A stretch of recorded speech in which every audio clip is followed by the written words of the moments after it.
Olá, ¿usted ya ha escuchado sobre los cristianos monásticos? Los cristianos monásticos eran hermanos que se alejaban de la sociedad para vivir en lugares desérticos, para huir de cualquier tipo de tentación y así supuestamente tener una comunión espiritual mayor. Para explicar sobre los cristianos monásticos debemos retroceder a la época de Alejandro el Grande. Él caminó más de 5.000 kilómetros con sus ejércitos para conquistar y salió conquistando ciudades, imperios, hasta llegar a India. En India, Alejandro se impresionó con la cultura, muchos elementos de la cultura hinduista. Una de ellas sería los llamados varones, hombres piadosos. Ellos eran hombres que se mantenían con determinadas prácticas religiosas a fin de amortiguar el cuerpo, y la filosofía decía que la mente domina el cuerpo. Algunos estaban siempre con las manos arriba, nunca se bajaban las manos. Otros nunca se bañaban, otros iban al desierto, otros hacían pactos de nunca hablar con nadie.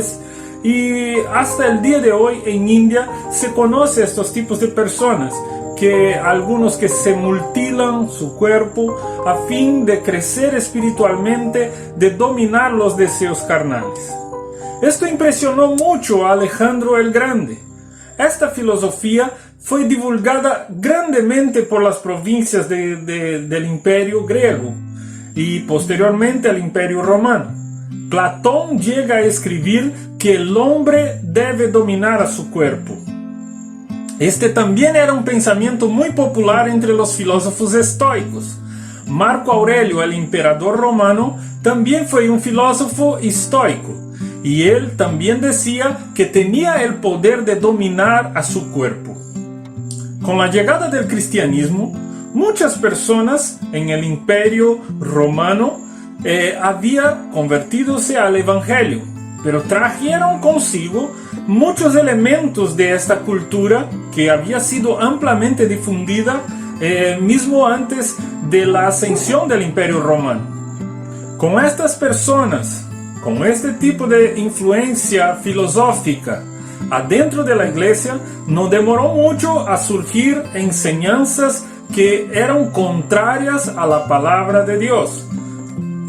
Porque ahora la iglesia estaba propensa a recibir enseñanzas de que nosotros deberíamos recibir la salvación por nuestros propios esfuerzos.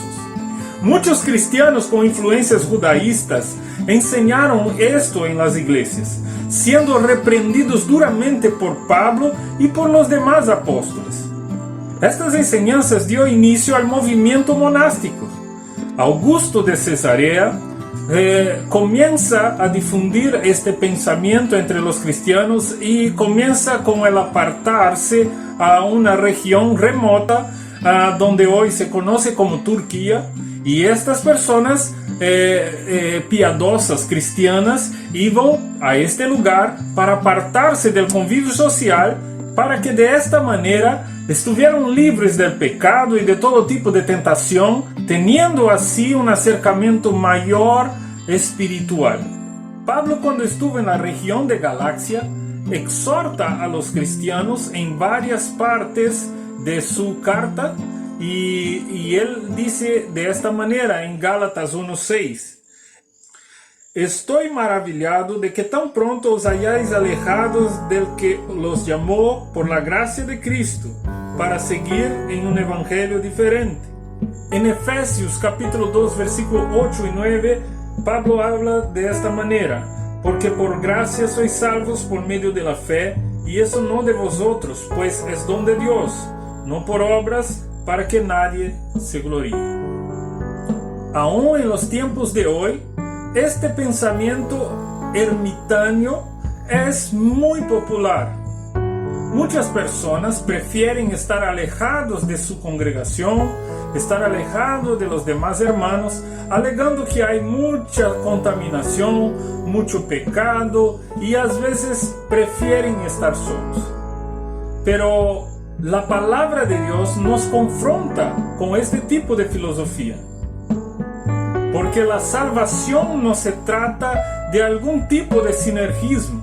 No podemos ayudar a Dios para recibir el regalo de su gracia.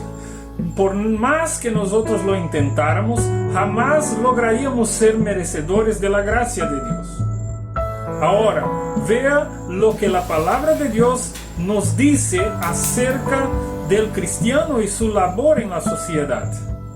En Juan, capítulo 17, versículo 15, Jesús cuando ora dice de esta manera: no os ruego que les quites del mundo, sino que los guardes del mal.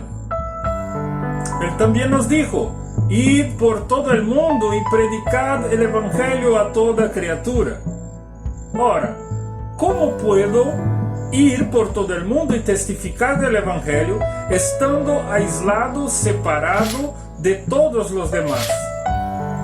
¿No sería esto desobedecer la orden, el orden que Dios nos ha dado?